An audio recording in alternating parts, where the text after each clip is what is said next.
आपका PF transfer pending में पड़ा हुआ है। मैं बताता हूँ इसमें कितना टाइम लगेगा। सिंपल सा कॉन्सेप्ट है कि अगर पीएफ ऑफिस में आपकी रिक्वेस्ट चली गई है तो आपको अपने क्लेम स्टेटस में इस तरह से नज़र आएगा, पेंडिंग एट फील्ड ऑफिस।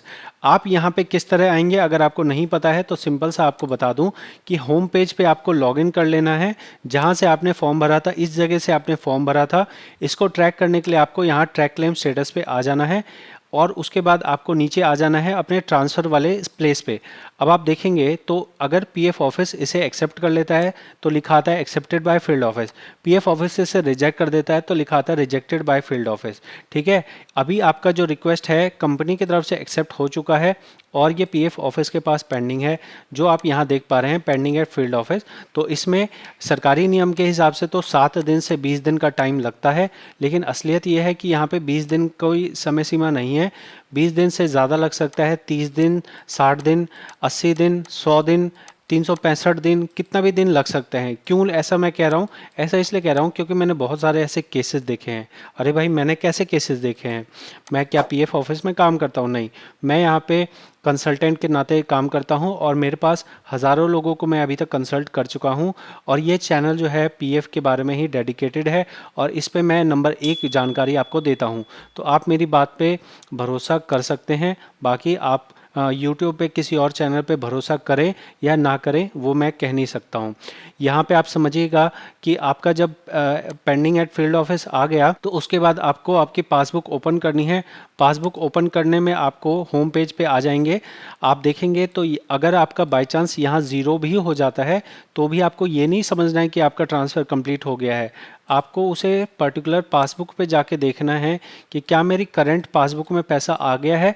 जैसे आप यहाँ देख रहे हैं कि यहाँ पे आपकी एक एंट्री आनी चाहिए ट्रांसफ़र इन की, और ट्रांसफ़र इन जब आएगा तो लिखा होगा सब्जेक्ट टू वेरिफिकेशन। जब तक ये सब्जेक्ट टू वेरिफिकेशन लिखा है तब तक मतलब बनता है कि आपका कंप्लीट नहीं हुआ है, और अगर कंप्लीट नहीं हुआ है तो आपको इंतज़ार करना पड़ेगा। जो मैंने आपको टाइम बताया था 20 दिन, 40 दिन, 50 दिन, 60 दिन, वो कई बार इस सब्जेक्ट टू वेरिफिकेशन को हटने के लिए होता है। ख़ास तौर पे ध्यान रखिएगा, गुड़गांव पीएफ ऑफिस इस मामले में सबसे बेकार पीएफ ऑफिस है, जहां पे ट्रांसफ़र की एंट्रीज़ को ज़्यादातर मिस हैंडलिंग होती है और मिस हैंडलिंग की वजह से आपके ट्रांसफ़र की रिक्वेस्ट सही तरीके से प्रोसेस नहीं की जाती है और आपके पैसे अटकने का पूरा पूरा चांस होता है। तो आपको ये इस बारे में सतर्क रहना है कि जब आपके पुरानी आईडी से पैसे कट गए तो क्या वो नई पीएफ पासबुक में पैसा आ गया। आपको इसे ट्रैक करना है, नई पीएफ पासबुक में पैसा आ गया हो, वहाँ पे सब्जेक्ट टू वेरिफिकेशन हट गया हो, उसके बाद ही आप चाहें तो 19 निकालें फुल एंड फाइनल विड्रॉल, या फिर आप फॉर्म 31 निकालें जो कि होता है एडवांस के लिए। दोनों ही चीज़ें मैंने आपको बता दी हैं। तो आप टाइम एक अगर जानना चाहें क्या आप इस प्रोसेस को जल्दी करवा सकते हैं, इस प्रोसेस को जल्दी करने का ज़रिया है कि आप पीएफ ऑफिस को कांटेक्ट करें। जब आपका फील्ड ऑफिस के पास पेंडिंग चला गया तो आपके पीएफ ऑफिस के पास जा चुका है। अब आप अगर आप पीएफ ऑफिस के आसपास रहते हो तो आप फिजिकली विजिट करके वहाँ पे रिक्वेस्ट कर सकते हैं कि मेरी रिक्वेस्ट पेंडिंग में पड़ी हुई है, काइंडली इस रिक्वेस्ट को एक्सेप्ट कर लिया जाए। वो चाहें तो एक ही दिन के अंदर उस ट्रांसफ़र रिक्वेस्ट को अप्रूव कर सकते हैं। और बाकी अगर एम्प्लॉयर के एंड पे पेंडिंग पड़ी है तो आप एम्प्लॉयर से भी उसे जल्दी अप्रूव करने के लिए कह सकते हैं। तो अगर मैं कहूँ कि बिल्कुल ऑप्टिमम तरीके से अगर समझा जाए कि भाई कितना मिनिमम कितने से कितने दिन लगेंगे, तो मिनिमम मैं बता देता हूँ। आपने ट्रांसफ़र रिक्वेस्ट लगाई, वो आपके एम्प्लॉयर के पोर्टल पे चली गई, एम्प्लॉयर ने 1 मिनट में उसको अप्रूव कर दिया और वो रिक्वेस्ट फिर आगे पीएफ ऑफिस में चली गई।